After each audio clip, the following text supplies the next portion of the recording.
Il y a un leader entrepreneur qui carburait à la haute performance. Écoutez, je viens d'arriver à Montréal, je suis dans ma chambre d'hôtel, je viens juste de m'installer. Et puis, dans le train, en arrivant de Québec vers Montréal aujourd'hui, je me suis pris quelques notes, je me suis mis à griffonner. Et puis, je vous partage de façon très spontanée quelques points dont j'ai pris en note qui m'apparaissent tellement importants, des concepts de base que finalement on finit par oublier. Lorsqu'on veut continuer à se maintenir dans la haute productivité, dans la haute performance. Et je débute avec le premier point. Et le premier point, il est en lien avec le leadership. Et je remarque tellement souvent qu'on va confondre le leadership avec le titre qu'on occupe dans une organisation. Et croyez-moi, le leadership n'a aucun lien avec votre titre, avec votre portefeuille, avec votre fortune, votre valeur nette. Le leadership est en lien avec l'influence qu'on exerce sur les autres. Donc, il y a un certain nombre de choses importantes à se rappeler avec ça. Première des choses, c'est qu'on n'a pas besoin d'un titre pour être un grand leader. Donc, dans toutes les sphères de l'organisation, je peux devenir un grand leader. Le deuxième point, c'est que lorsque j'ai un titre et que je l'oublie, ce concept-là, ben, je me mets à exercer une influence très négative. Je commence à exercer du pouvoir plutôt que d'influencer positivement mes troupes. Et souvent, ça m'amène à avoir, dans mon département, des problèmes de performance parce que les gens ne veulent plus se mobiliser, ne veulent plus travailler avec moi. Les gens finissent un peu par travailler contre moi et c'est ces gens-là que je vais blâmer, c'est l'équipe que je vais blâmer, plutôt que d'avoir l'humilité, la vulnérabilité de regarder le genre de leadership que j'exerce qui devient négatif. Alors, concept important à se rappeler. Deuxième point que je veux vous parler, parce que je pense qu'il n'y a pas une journée qui passe sans que je ne le vois pas, c'est lorsqu'on est en discussion avec des gens, remarquez combien il y a de fois qu'on va mentionner le nom d'une autre personne qui n'est pas présente dans notre discussion.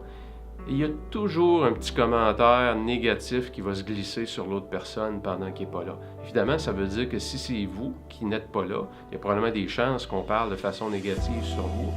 Mais on dirait que c'est naturel chez l'être humain de capter les points négatifs chez les autres. Et je me suis fait un devoir, parce que moi aussi, je me fais prendre à ce jeu-là très souvent. Et puis, on dirait qu'une personne va mettre un commentaire négatif et nous, on va en rajouter un autre. Je me fais un devoir en 2019 de porter une attention particulière à ce point-là et de donner des commentaires positifs, de trouver chez les autres, d'évaluer quelles sont les plus belles qualités qu'ils ont, quels ont le potentiel aussi qu'ils ont, puis que peut-être eux autres ne voient pas encore, et de le mentionner à notre entourage. Le troisième point, évidemment, ce matin, je me suis levé très tôt, puisque je prenais le train très tôt. Et quand je me lève tôt, évidemment, on coupe un petit peu sur nos heures de sommeil, vous le savez. C'est tellement vital à votre performance d'avoir un excellent niveau d'énergie. Et vous savez, une des grandes méthodes pour avoir un bon niveau d'énergie, c'est l'exercice physique. Donc, revoyez votre protocole d'entraînement. Plus vous avez un protocole d'entraînement qui se rapproche des athlètes professionnels, et quand je dis athlète professionnel, je ne veux pas nécessairement dire en termes de quantité, mais en termes de discipline que vous avez, c'est tellement fondamental. N'attendez pas d'avoir de l'énergie pour faire de l'exercice. Faites de l'exercice et l'énergie va venir. Alors, c'est un concept qu'il faut reprendre à l'inverse. Et si vous faites partie de ceux qui n'ont aucun exercice physique dans leur protocole quotidien, peut-être commencer par la théorie des petits pas. Allez-y 5 minutes, 10 minutes le matin.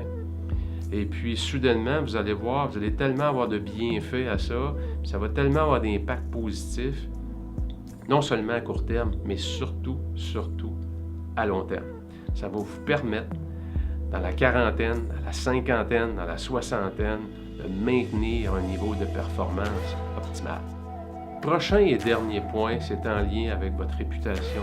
Prenez soin de votre réputation. Prenez soin de réputation. Faites attention aux décisions que vous prenez. Faites attention aux paroles que vous dites. C'est facile, bâtir une réputation, c'est tellement long.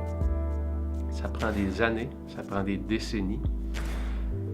Et en l'espace d'un mauvais comportement, mauvais mouvement, mauvaise parole, on peut détruire son nom excessivement rapidement.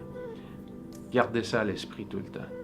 Votre plus grand actif, et quand je dis le plus grand actif qu'on a, je parle autant d'un individu qu'une entreprise.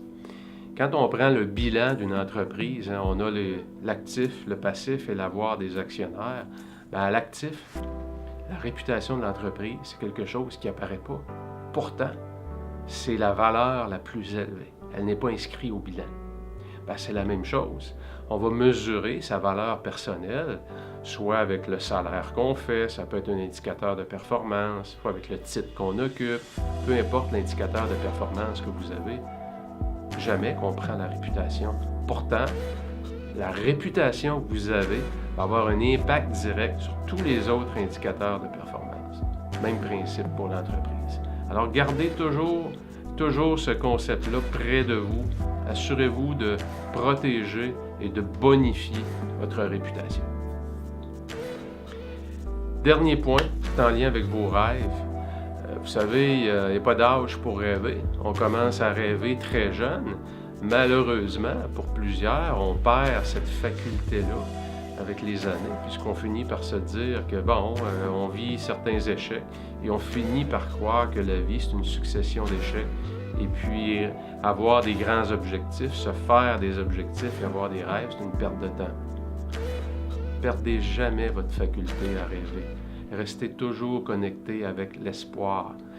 Il y a toujours quelque chose de mieux qui s'en vient. Évidemment, ça prend une dose massive d'action, il faut se mettre dans l'action, mais restez toujours connecté avec vos rêves.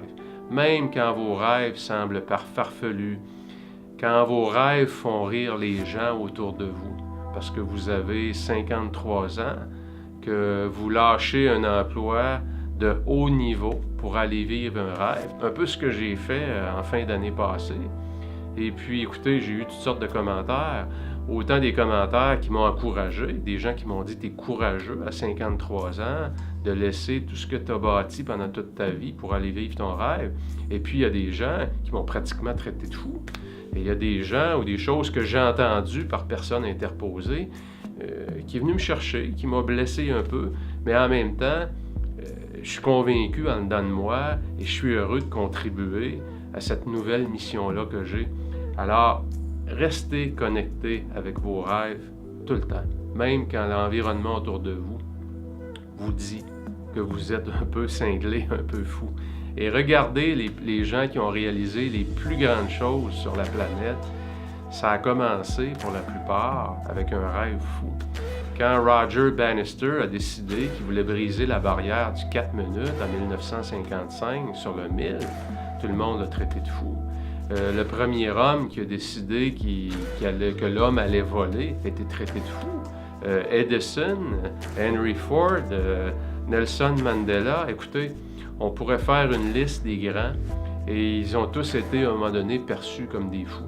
Alors, prenez votre courage à deux mains et assurez-vous, si vous voulez avoir une grande influence, que vous passez à quelque part dans votre vie pour un fou ou une folle. Ça veut dire que vous êtes sur la bonne voie. Alors voilà, c'est tout. Je vous souhaite une excellente semaine ultra productive.